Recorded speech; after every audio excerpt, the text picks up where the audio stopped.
first of all, like, why are you even allowing that to be any kind of objection? Like, I was like, he's like, what would you say that? And I'm like, Miss Jones, like, this is based on your regular income. I don't want to get you into something that you can pay for a year based on a stimulus check that's going to pay out one time.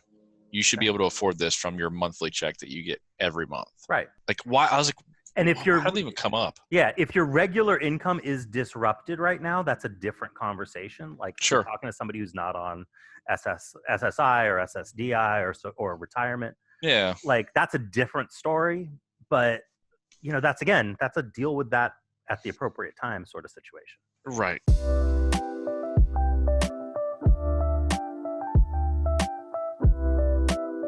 Welcome back, guys. If you haven't already figured out, we've already kind of started talking. Nick did not let me know you're recording, but actually, you know, some of our banter before and after the actual recording is actually gold content that sometimes I'm like, man, I wish we would have been recording that whole time. That's why I turned the recorder on. Yeah. Honestly, you were saying good stuff. Sometimes some of the conversations should never be recorded, right, Nick? Yeah. Well, no. But guys, it's another COVID-19 update. It's currently mid-April, April 15th today, regular tax time.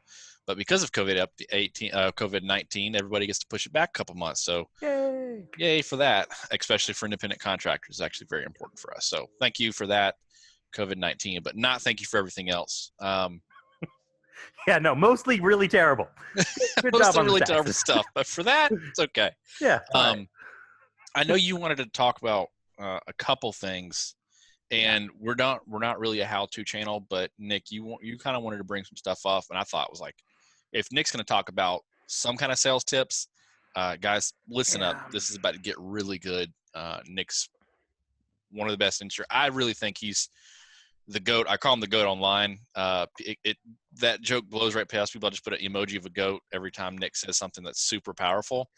He's one of the greatest of all time. And it's because he trained himself. He learned sales. And correct me if I'm wrong, Nick, to be honest, you're not really an extrovert at all. Oh God, no. Right? I hate people. No. Yeah. People are the worst. Right. This whole being at home all the time thing, this is not so bad for me. Yeah, exactly. Yeah, exactly. But you understood to make a great income with the insurance industry, you had to learn skills. Yes. Sales is a skill. Understanding how people think and how they work is a skill. And you have mastered those skills, and you're still learning on those skills. You still improve every time. And I know we talk about those type of skills all the time, kind of off the record. But dude, it's going to be a great video. I already know. So. Well, you know, we do. We spend a lot of time talking about stuff off the record, and we try to say, like, we don't want to be a how-to channel. Like, we don't want to be, because there's so many of those. There are good ones. They already exist. Also, you probably are with an organization that has some level of training and a system, and we don't feel like whatever we're doing should be in conflict with any system that you're using. Right. You know, and so, like, we don't want to do how-to. That being said, there are some basic sales philosophical stuff, basic sales 101 type things that are universal. Like, I mean, even if you're not selling insurance, even if you're not selling final expense, even if you're not selling, I mean, if you're selling like antiques on the side of the road at a yard sale, like it's all the same thing. Yeah. Sales is sales. Yeah, I think if you went into futon sales, you'd be great at futon sales because you have sales skills. Right. Probably a horrible business to be in right now. It was great in the 90s.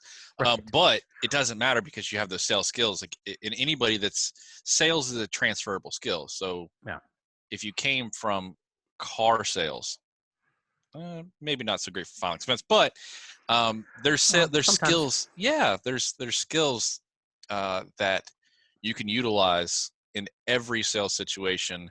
And I'm talking about a negotiation when you're, taking a vacation in Cancun and you're trying to buy a towel for $1 instead of the $22 that they want. There's sales skills there that you can utilize. Go watch our Vacations for Insurance Agents. That one needs more views. Ryan, pop that up in there. But yeah, let's just jump right into it, man.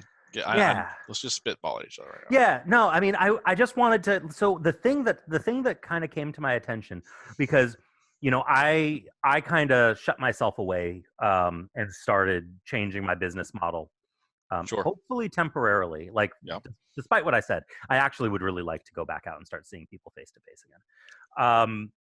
But I started that on March 15th. And so it's been a solid full month at this point, which is a little bit sooner than a lot of other people started doing it. And in the last few weeks, as I've gotten my feet underneath me doing telesales, and I am by no means a telesales expert, like seriously, again, I'm not the person to come to for advice. Matt's not the person to come to for advice. But as I started doing this, and I'm seeing what people are talking about on Facebook, and I'm seeing what the questions people are asking me, even though they shouldn't be asking me, and I'm seeing the stuff that people like Jeff Root and Ramiz Hakim and the things that they're responding to, I'm starting to realize that it's not so much telesales; it's just it's just the sales part that sometimes people are missing. Yeah. And those things you can reach out to us for. I mean, we can definitely help you out with those. The inner workings of final expense telesales, we're not masters at all. But general sales skills, yeah. And there's definitely a different technique to telesales. Do not get me wrong. It is very much a different thing. But that being said, the fundamentals, like we said, it's sales fundamentals are sales fundamentals. Things work the same way in any sales industry. And that's one of the things that we kind of wanted to talk about today, while we did our kind of quick COVID update and how we're doing and all that kind of stuff. So there are a few, I rarely set myself up with notes, but there's actually a few like note type things that I wanted to bring up here. So hang on. So the first thing, oh no, I lost my notes. I got it right here. You got them? On the ones you sent me? Yeah, the stuff that I sent you. You want to go just down the list? Yeah, let's just go down the list. We'll talk. Cool. We'll kind of hit them. There's like 4 or 5 bullet points that I'm seeing people kind of tripping themselves up over constantly. Sales fundamentals don't change just because the technique does, which is kind of what we've just been talking about. Right. But that's true, right? Like the stuff that works, the stuff that doesn't transfer to the phone is anything that you're doing with your body language. Mm-hmm. The stuff that doesn't transfer over the phone is anything that you might be reading visually off of somebody else. Everything else, it's a little bit different. You have a different pace to it. You have a different rhythm to it. You got to go a little slower. You have to kind of double down on some things because you don't have visual cues, and you have to make sure they're paying a little bit more solid attention over the phone. But the fundamentals of get their attention, make sure they're focused on you, make sure they're not like yelling at their kids in the background, make sure you're set up for a one-call close if you're doing final expense, if you're in a one-call close situation. If you're in a non-one-call close industry and you're watching this and you're still trying to do that, set yourself up correctly for your non-one-call close situation. But your setup should it's not that different. It's not that different. And having looked at, at this point, probably 24 different telesales scripts, man, the telesales scripts aren't any different than the face-to-face scripts. They're almost the same. They're a little longer. They have a little bit more chat built into them, and they're a little bit more repetitious. But other than that, they're basically the same as what you're doing face-to-face. They're just not that different. Yep.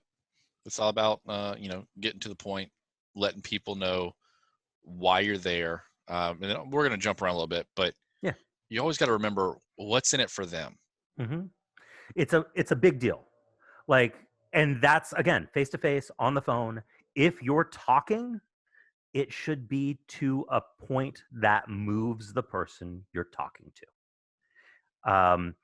part of what made me decide I wanted to do this is I was talking to somebody online, and I won't mention any names. I don't even know if they watch this show. I'm pretty sure they didn't know who I was. But I was talking to somebody online about calling Facebook leads for telesales. And they were saying, they do great calling Facebook leads off of direct mail, but on telesales, they kept getting hung up on. And it came up like, so what are you doing? What are you saying? Maybe your lead needs to be tweaked, or, what's going on. And the guy said, basically, he gets them on the phone and he says, "Hey, Mildred." And they say, "Yeah." And he says, "Hey, Mildred, how you doing? I just wanted to verify some of your personal information with you. I've got your address here as 123 Sesame Street, and you still use this email address, mildred.mildred@mail.co." Right. And he's like, and then they keep hanging up on me. I'm like, well, You haven't told them. I would hang up on you too. If the first thing someone says is like, "Hey, Nick, I'm just going to verify where you live real quick," that sounds like there's a hit out on me, and I'm hanging up the phone immediately. Right. And he's not even saying like, "Hey, this is so and so. Hey, I'm with this company. Hey, you filled out our Facebook ad. Hey, you did." And I mean, he says it works like gangbusters on direct mail leads. I don't know. Maybe it does for him. I have no idea. I can't see how. But I think stating the reason that you're calling is probably a really good thing to say. You'd think so, right? But to the larger point, you really should always, if you're talking to somebody, have it be something that they feel is valuable, especially when you're on the phone and it's so easy for them to hang up on you, and they can just be like, forget this, and click. Right. Like, you cannot talk about things that they don't care about. You don't have time. Face to face, over the phone, it doesn't matter. You do not have time, and they do not have the attention span to do that. Face to face, if you start talking about things that they don't care about, they'll just stop listening to you. They'll probably not kick you out of their house, but then you won't get the sale and you won't know why. Right. Because they just stopped listening. I also think, and I don't know if this is a sales tip or it might be a sales tip, using people's name really grabs their attention. Yeah. Sometimes if the client's not listening to me in a house, I'll just kind of say their name in the middle of my sentence. I notice that they're drifting because attention spans, like you said, are not there. Even for me, I don't have a high attention span. Mm-hmm. Sometimes I find myself just kind of looking around, right? And I'm like, wait a second, I'm doing a YouTube video or I'm doing this. But then, right. If I notice that person is doing it, or I can, sometimes maybe this helps on the phone, but just once in a while say like, "Mildred, this is something that you need to understand." Right. When you say, because they might not be listening, but when you're trying to get to a very important part of your script that is something that they need to hear, "Mildred," and it jumps their attention right back to, "Oh crap, I need to listen to this." And a good script will have moments built into it when you are supposed to be saying their name. Correct. Now, you may not be working off of a script. You may not have a specific presentation. That's fine. You need to figure that out for yourself then. You need to figure out what the beats in what you're saying are and when you need to be grabbing their attention. But that's old school. That's going back to, like, if you read sales techniques from the 1800s, from the turn of the century, like if you go back and read old stuff, that's the first thing they teach you. Use your prospect's name. Use it a lot. Yep. Use it as often as you reasonably can. Yep. This is a good one. And you said this before, and the way you worded it was way different, but it says most sales are blown, not made. Yeah. I'm not going to take full credit for that phrasing because that's not my wording, but it is 100% true. Most of the time, especially if you're working leads, if there is a sale to be made, yep, and you don't screw it up, yep, it'll close. Yep. I mean, that's kind of like the dirty secret of final expense sales, right? Is like it's all laydowns. Like everybody's a laydown. You just have to get out of your own way and let them lay down. Yeah, I You think know? I've said this before many times. The percent of people that fill out Facebook forms and or direct mail cards is like 1%, Mm-hmm. right?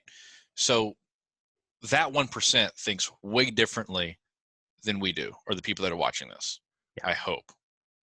You in your right mind would never, ever walk to your mailbox, see a card that said state regulated final expense programs or something or another, or a free $25 Walmart gift card, and go, this sounds like a great idea. Right. I'm going to fill this out, and walk back to your mailbox and put the flag up.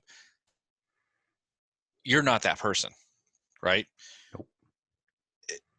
Those people want whatever it is on that card. They know what it says. They want it. If you don't screw it up, and I won't use the words that you use the other ways, all of these are laydowns if you don't screw it up. Yeah. Yeah.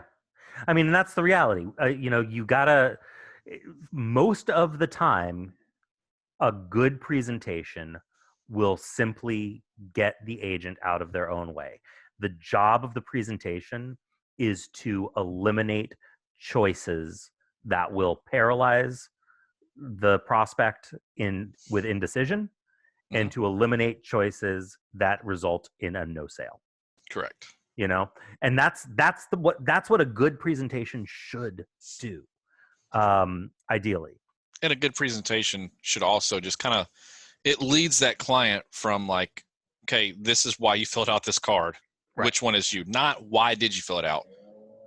These are some typical reasons people fill out these cards. Yep. Which one are you? That's a direct question. Okay, cool. Now I'm going to inform you about some stuff that you need to know. Based on what I just told you, which one do you think is the best? Right. Cool. Based on that, here's other things that you need to know. Wouldn't you agree that this makes the most sense? Yep. Cool. Now, we got to see if you qualify. Do you qualify, yes or no? Which one of these works best for you? That's all it is. Mm-hmm. It's not, if you leave it broad open, you say, Miss Jones, why did you fill this out? You are going to get the worst answers. And the most answer you're going to get is, I just wanted to know about what it's all about. Mm-hmm. And when you give that to them after that, you've lost your sale. That sale is now blown. People fill out cards because they have a term that's about to end, and they know it. They have a universal life. They got a letter from their universal life policy that is going upside down. And they just got a letter that said, hey, it's either you start increasing your premium by like, I don't know, $400, or you're going to lose your policy. Or they took out a loan on their policy that is starting to go upside down. Many things happen for people to fill out the reasons. You just got to figure out what it is and push on that hot button until they give you what you need, which is their bank account information, so security number, right, and everything you need to fill out an application. Right. I mean, like, there's the presentation that friend of the show, John Duggar, uses, which is an old presentation. It's not his originally.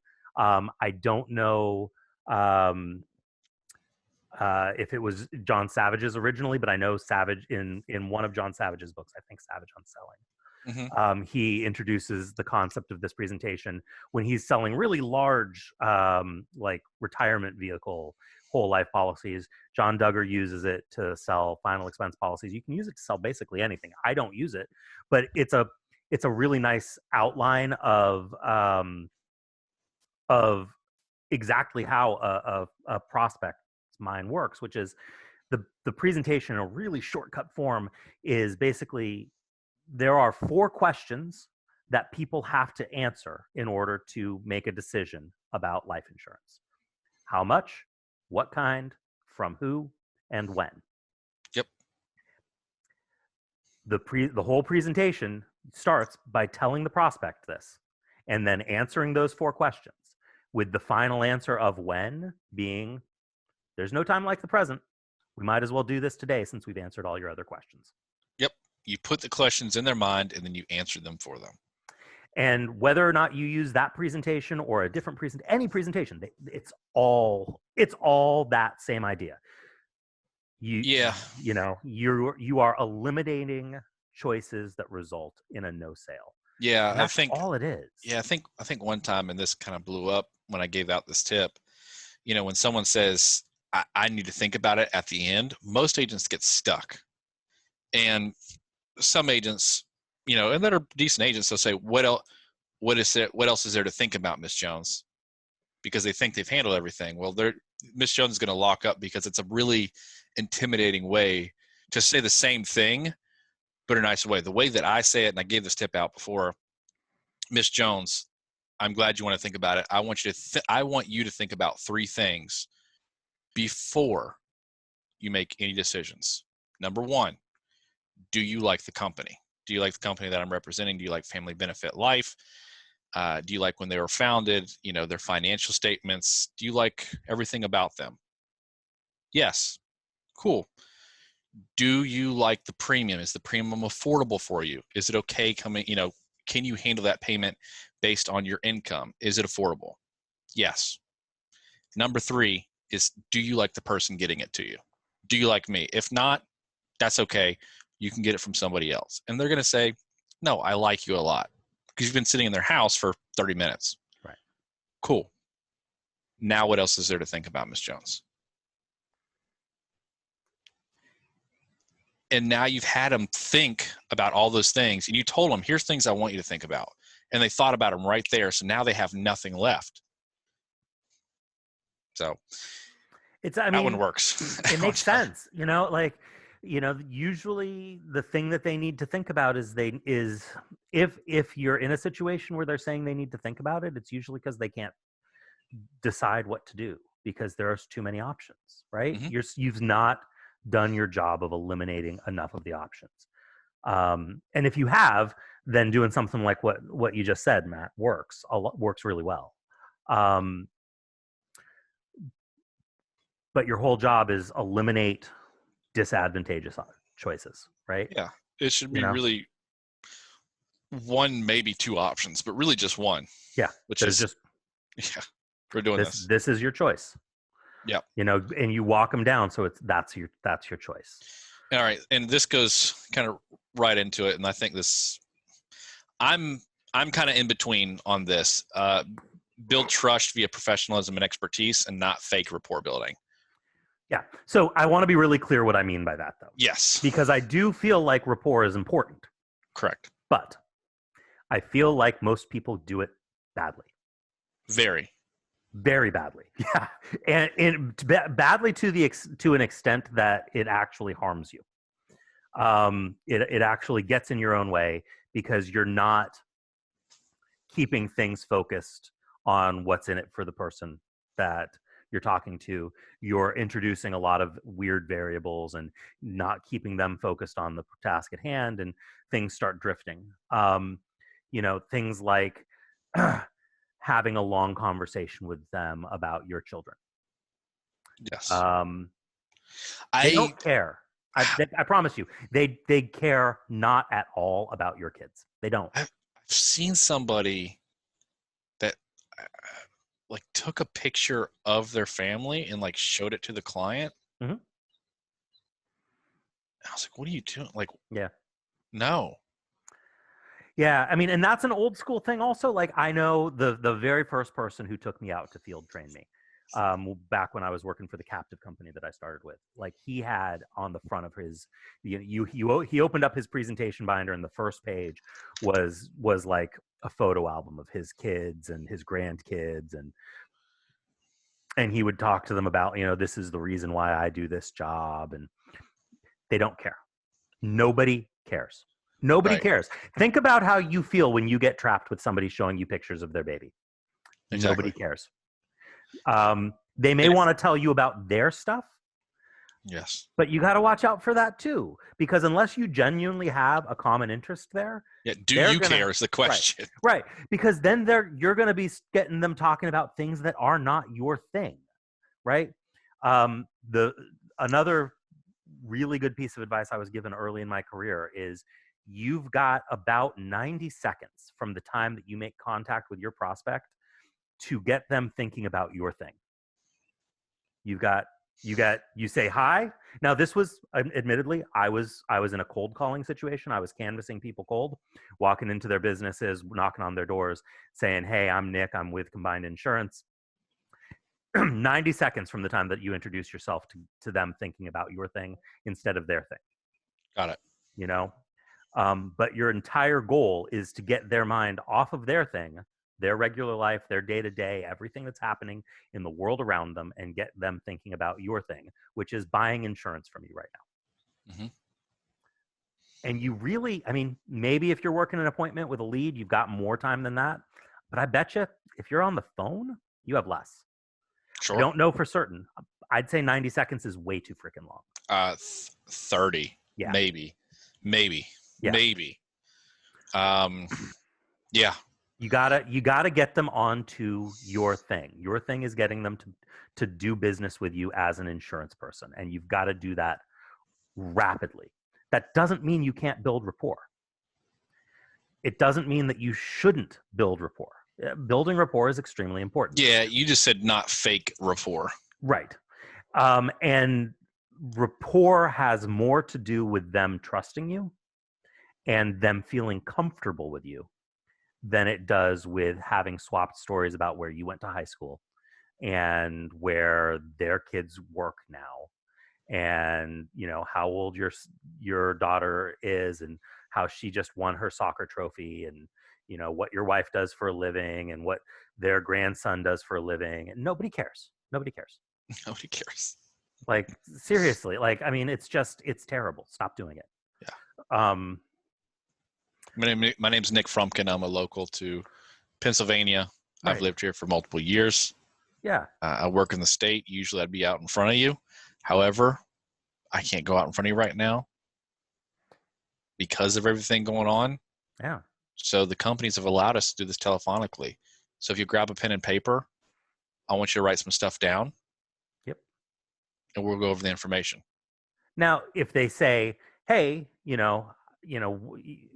I live in such and such town." "Oh, hey, I used to live in that town. Do you know blah, blah, blah?" "Yeah, I know blah, blah, blah." Great. That's it. You're done. Yep. They mentioned that they're a big fan out here. People are Eagles fans. They mentioned they're a big fan of the Eagles. "Oh, yeah, yay, the Eagles, blah, blah, blah, blah, blah, blah, blah." You're done. Done. Yep. Be polite, be a human. Like, right? Make human levels of small talk. It gets really uncomfortable for everybody when small talk starts extending beyond a minute. Yes. Nobody likes that. Yes. Again, imagine you were trapped in an elevator with you. Would you want to be stuck listening to you? Nope. Right. Worst. Would be the worst person. But yeah, that makes all the sense in the world. But being professional and showing your expertise as well is I think very important. And I've seen it given out, the tip given out. So I feel like this is a really good tip. Early on, have them grab a piece of paper and give them your national producer number and your name to immediately build that professional expertise and rapport. This is who I am. I am licensed by the state to talk to you about this, letting them know that you're about to get down to business. Mm-hmm. I have started doing phone sales. And again, I am not a phone sales expert. This might not be a good idea. But I live in a state that's a two-party consent state, and I want to record my presentations. It is a useful tool for me. So I started, just because I want to legally be able to record my presentations without committing a felony, saying at the top, "Hey, just so you know, all these calls are recorded for quality assurance." That's it. Don't make a bigger deal about it. People feel great about that because they know that if you try to screw them, that it's recorded. And walls dropped, like walls that I didn't realize were there, dropped. Noticeably when I started doing that. It just because, and it's some of it's also how you say it. It's you're not making a big deal about it, but it's a thing that people hear all the time. Just like when I would go face to face with people, I want to dress like a professional person. I want to look like somebody who works in a bank or somebody who works in a lawyer's office. Maybe not a lawyer's office, that might be a little too spiffy. But somebody who works like I want to be looking like an accountant or a banker or somebody Right. who's dealing with finances. I want to sound like a person who is working for a large system if I'm on the phone. I don't want to sound like a guy sitting in his guest room. I mean, I am a guy sitting in his guest room, but I don't want them to have that mental picture in their mind of me. I want them to think of somebody who's in a large professional situation. The calls are being recorded, things are being monitored, people are paying attention to this thing. It does build trust. Again, I'm not a telesales expert. I don't know if that's a great telesales tip. If one of you guys are a telesales expert, let me know. Comment down below and let us know, please. Is that a good idea? Yeah, it's literally something I just started doing because I'm in a two-party consent state. But it seems to be working for me. I am back up to writing normal amounts of production for me. That's super awesome. So, listen to what the prospect is saying. I think kind of what's in it for them, and that similarly go hand in hand. If you listen to your prospect, they're going to kind of tell you exactly what they want. You just have to understand and truly listen to them.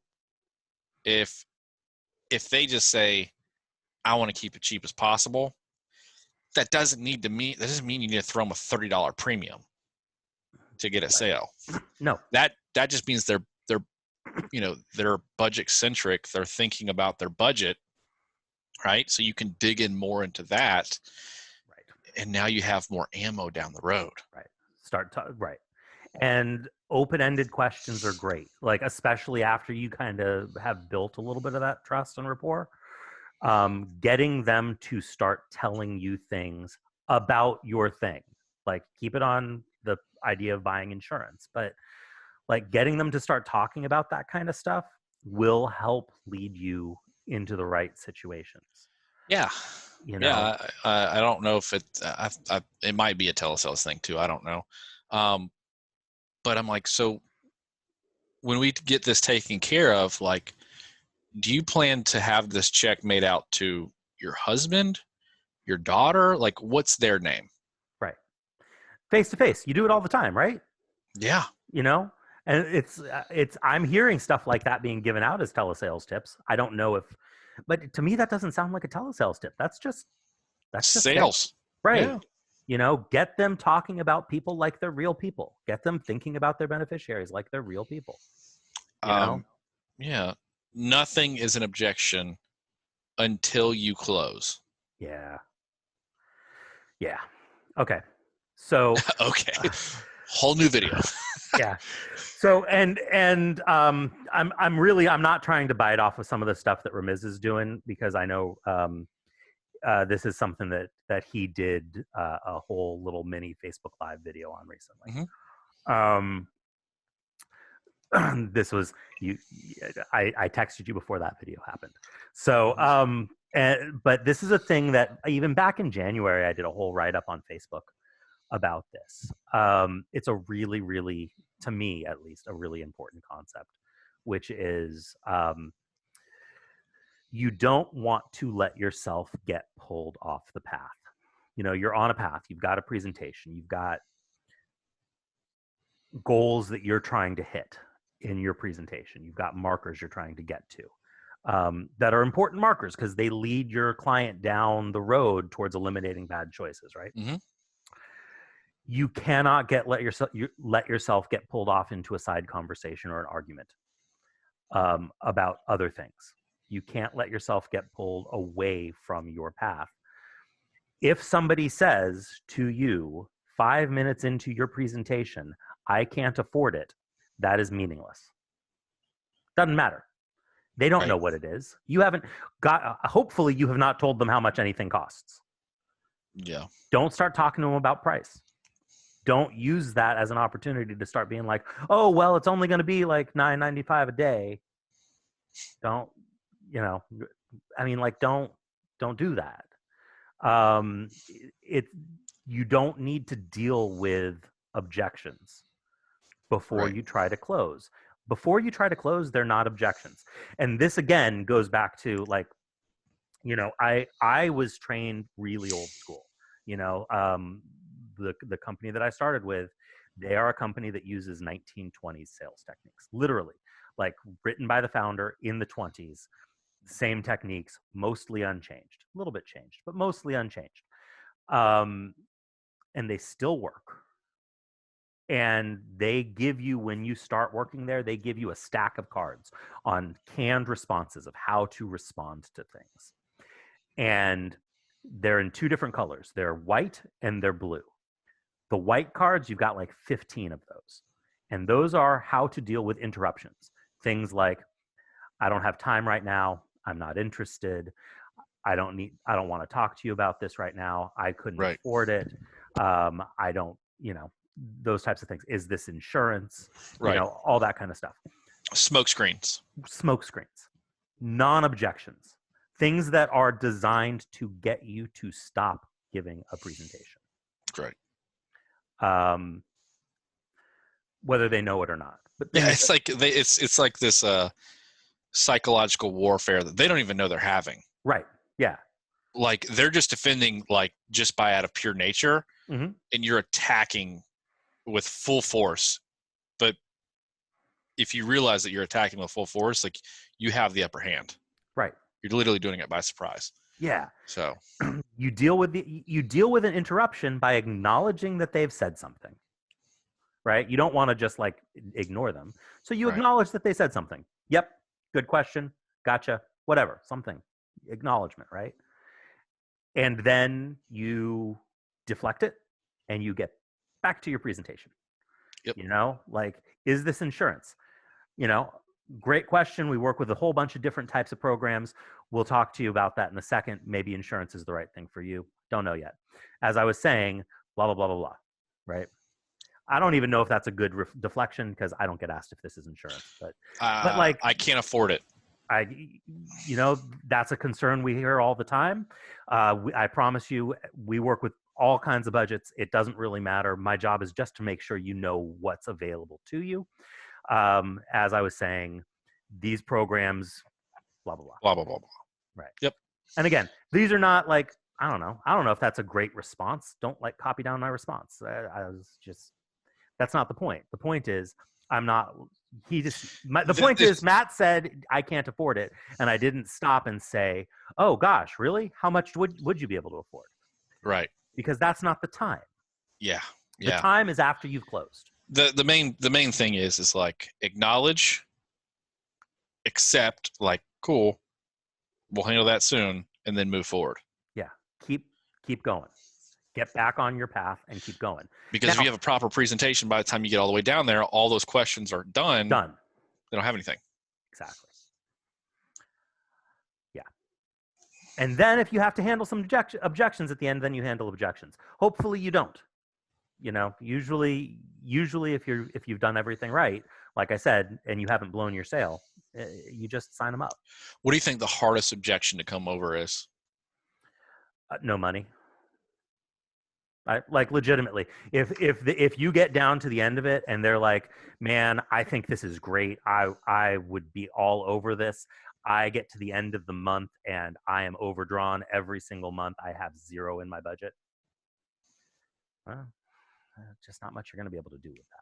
Cool. I don't like chargebacks anyways. Have a good day. Right. Like, I mean, that doesn't happen very often. But it happens sometimes. Like people sometimes legitimately have no money. Yeah, legitimately, I've seen a guy that's like, hey, here's my bank. Like, it's the 4th of the month. I got paid yesterday, and he had $12. Yeah, and I was like, okay, cool. This isn't the right program for you. Give me a call back when things change. Right. Yeah. That's pretty much what we want to talk about. But there's one other thing that you want to talk about, and I think it'll probably spark something in you. I can already tell. Well, it was supposed to be an intro with a mini rant about being taken advantage of hucksters. Oh, what an interesting word, Nick. Using the coronavirus as a recruiting tool. Yeah, hucksters? Man. Who says hucksters? I do. I say hucksters. I like the word hucksters. It's a good word. Guys, okay. So again, Matt and I, we are not telesales experts. We will never sell you anything to try and teach you how to do telesales. There are a lot of people out there who, prior to March 15th, had just as much knowledge of telesales as we did, maybe less, who are currently trying to sell you programs to teach you how to do telesales, or are currently trying to recruit you to their program to put your contracts under them and run a telesales platform. There are a lot of them. It's crazy how many of them there are. If their program did not exist before January 1st, 2020, maybe don't join. Yeah, and I've seen what an influx of people that are posting on comments like 3 sales today for $2,200 in annualized premium. Yeah. And I don't know. Maybe. Maybe. You know, I mean, I'm reminded of Jeff Root saying that this is like the best environment to ever sell final expense by phone. So, I mean, maybe, you know, I don't know. Doesn't mean you're a master. No. I mean, I know, you know what? I know so many people are selling that it broke Liberty Banker's life, right? Yeah. You know, so clearly people are selling, right? But it doesn't mean that they should be teaching. There are very, very, very few people who really should be teaching, honestly. Like even people who have been doing this for a long time, not necessarily good teachers. Yeah, I got a guy that works with us, and I'll just say his name, Chris Martin. Mm-hmm. He's been doing it for 12 years. Mm-hmm. Spearheaded it at the old company I was working with, was one of the first people to ever do it. Mm-hmm. Then went on to another company out of Georgia, you may know. I got an idea, at least. Yeah. And was with them for a long time and spearheaded it with them. And then he went independent, and like Chris is an absolute genius. The way he does telesales and the way his group does telesales. It's like 6 people, and they're doing like millions of dollars in production. It's crazy. Yeah. You know, that's the guy you want to listen to. Like that's somebody you want to talk to when it comes to telesales. Like that guy knows what he's talking about. I don't. Nope. I'm not going to offer to train anybody. Yeah, 3 months, even 3 months from now, when you've been doing this at a high level, and your sales probably will, like when you first started, you're like, this sucks, Matt. But now sales are close to normal for you. Yeah. Doesn't mean in 3 months that you're an expert. No. And I'm still not a fan. Like I don't like I would if I was told I could go back to business as normal tomorrow, I would.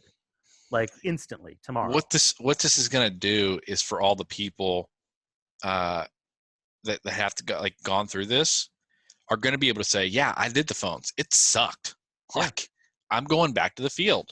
But there's some people that are absolutely loving the phone.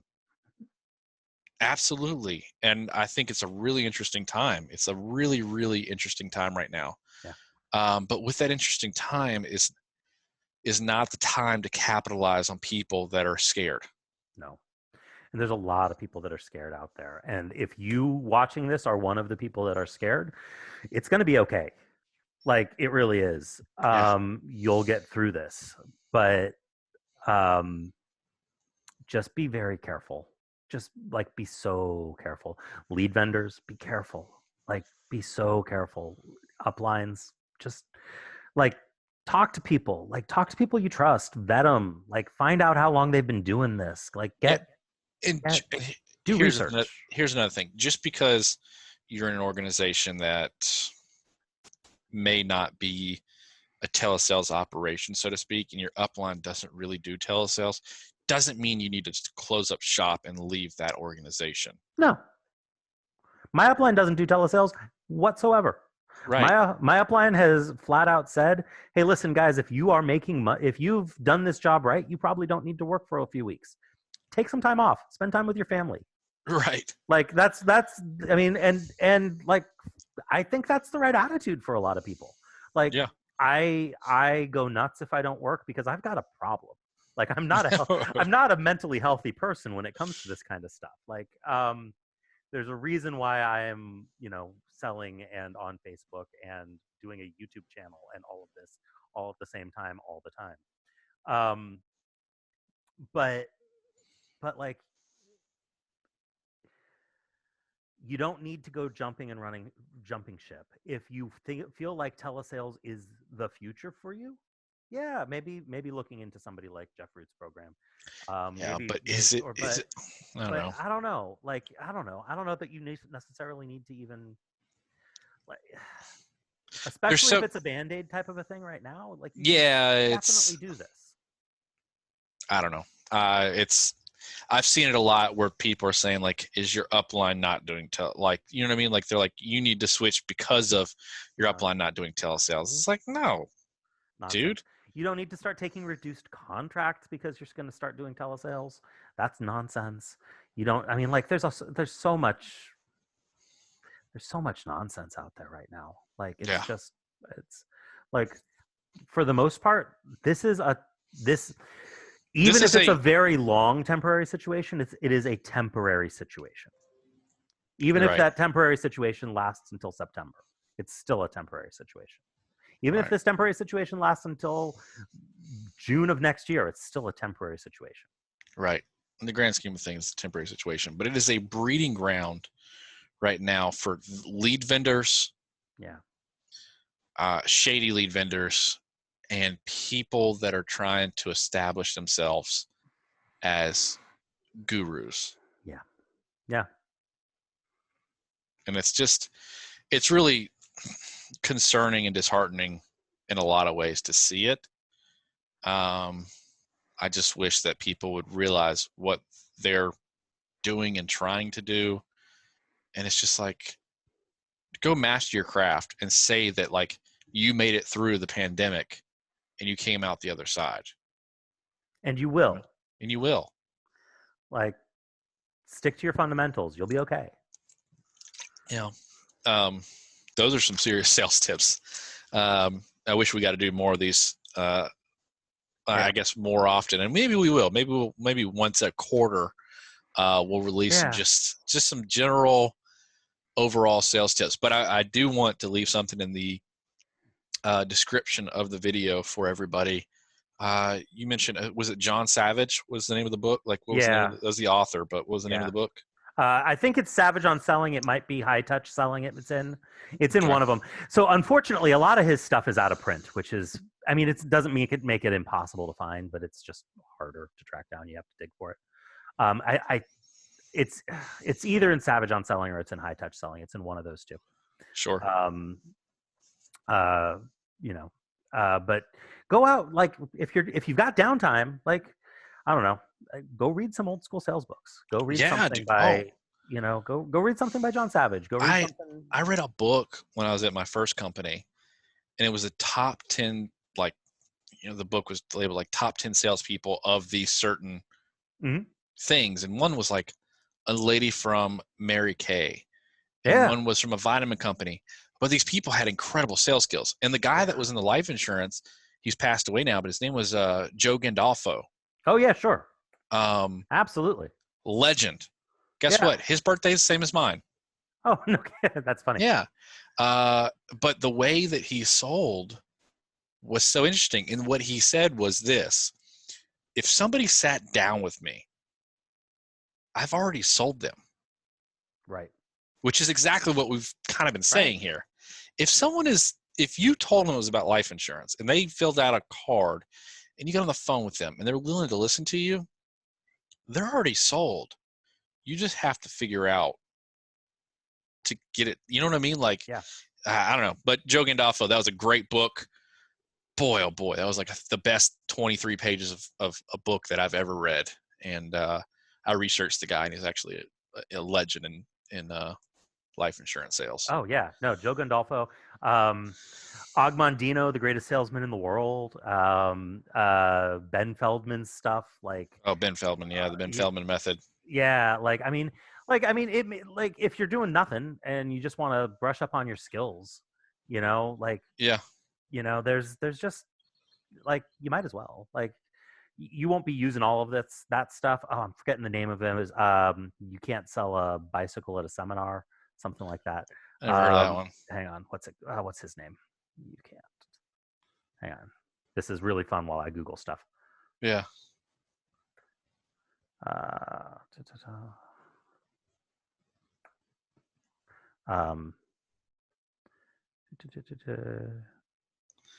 Take your time. Sandler. Yeah, David Sandler. You can't teach a kid to ride a bike at a seminar. You know, like it may not be, you may not end up taking anything away from it, but you know, sales basics, man. You got to at least have a foundation somewhere. Yeah. So it's interesting.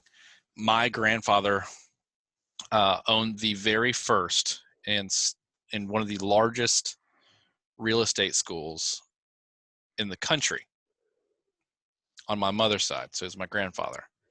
And when he was just coming up, he paid for a school, and the guy that was teaching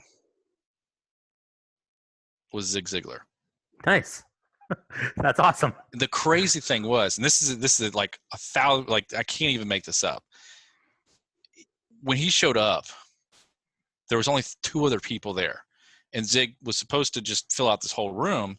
Only 3 people showed up, and he said, "Guys, I've kind of planned out the next 3 months to be here anyways, so why don't we just do this at my hotel room once a week for 2 hours a day, like twice a week, 2 hours at a time for like 3 months." So my grandfather like studied under Zig Ziglar for like 3 months. That's amazing. And then, you know, basically got mentored by him. And then he went off to make like the largest and one of the, like the first and the largest real estate school in California. That's and crazy. It's still there today. And he wrote a book, and he was my grandfather was one of the first people to do videos. I'm talking like one of the like, right. Like Super 8 type videos, right? Yeah. Yeah. Like he was one of the first people. And I was just like dumbfounded. I was like, first of all, where's all my money? Grandpa, Yeah. You know, I started realizing who he was after he passed away, because my mom was upset about it, but I never really met him because he was in California. I lived in the other side of the world, but Grandpa had a lot of money. But Zig Ziglar, geez. Yeah. Oh, I mean, most books are based on his stuff. Yeah. You know, Well, go read Zig Ziglar. Yeah. You know, like, I mean, there's a bunch of stuff. Like, take some time. You know, if you're not selling stuff, you might as well keep your skills sharp. Read some stuff. So when you do get back out there, you're ready to crush it. Like, you're going to get back out there. You're going to be fine. And during this time, you know, while you're learning, like, earn while you learn. Like, you're going to screw it up. Nick, I'm sure you screwed up some telesales. Oh my God. Dude, like my first week in telesales, I don't know if did I say this already on the channel? Maybe. My first week in telesales was terrible. I was on the phone Monday, Tuesday, Wednesday, Thursday, Friday, Saturday. Ugh. From 9 a.m. until 8 p.m., I sold 2 policies. Like a 60-hour work week, 2 policies. Yeah. Awful. Yeah. The next week was better. The next week was better. I think I wrote like $3,000 the next week, and I didn't work 60 hours. Yeah. And then the week after that, I'm not back to my regular schedule. I would really like to be back to only having like 2 days of where I'm calling people. That might be a pipe dream. But I'm back to like, I'm writing what I normally write. I've written so far this month. I'm at almost $20,000 for the month. And it's the 15th. Mm-hmm. And should be crossing the $100,000 mark this week for the year. Awesome. Oh. Right on track. Yeah. Right on track for everything else, even with everything going on. Guys, so last video, Justin, if you haven't watched that, you need to, because that's a super cool video. He dropped a little thing that he's giving away for free, just for kind of being on the video, which is super cool of him. If you haven't, you need to go watch that, figure out what it is you need to do, and you might get something for free. Secondly, which, by the way, let's put a time frame on that. Let's say you have until the end of this month to get yourself the end of April. Mm-hmm. End of April. We'll announce who the winner of that is on May 1st. Yep. Okay. End of April. Cool. The first video after it. Yeah. Secondly,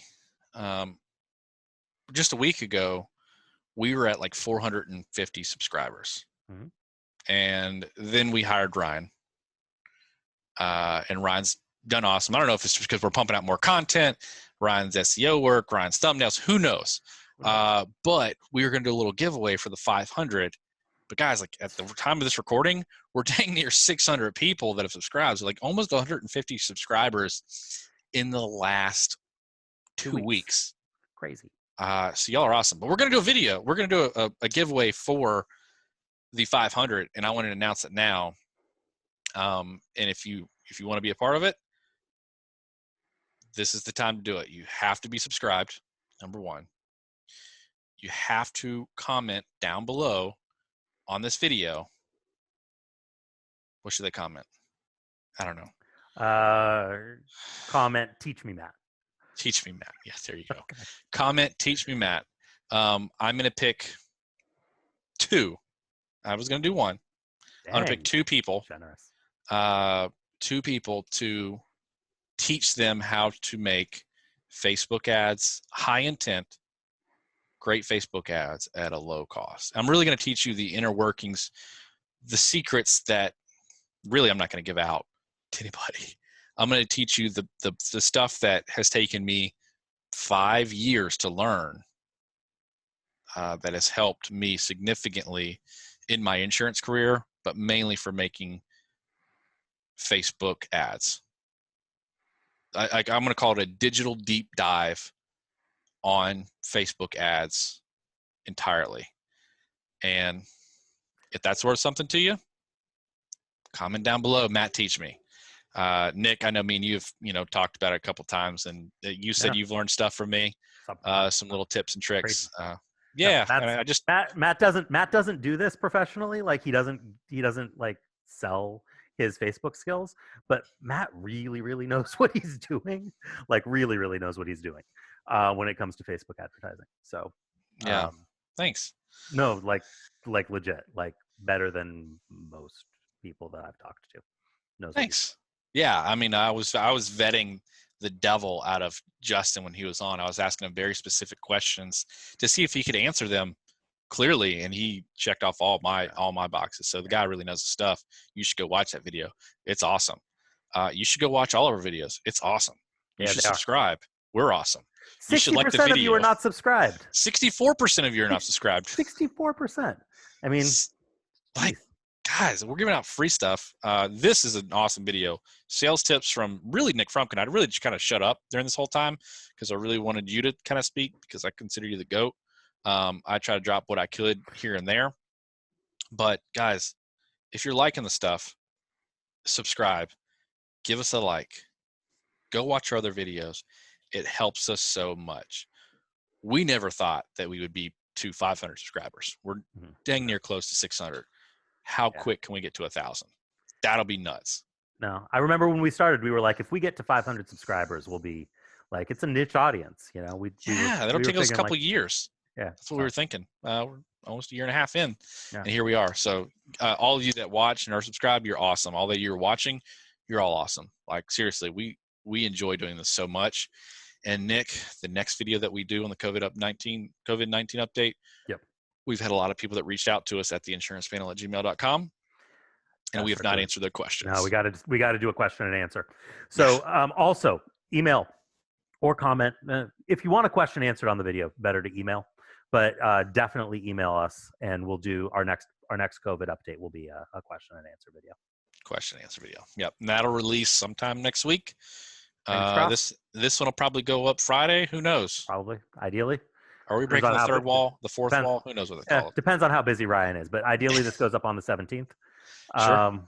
So we're trying real hard to keep to a Monday, Friday release schedule with a guest on Monday and a COVID update on Friday. I don't know if we're going to be able to keep that up because I don't know if we can get our next guest scheduled in time to do it. I'm sure we will be. Right. I'm sure we can get it done. All right. Guys, thanks again. Y'all be awesome. Later.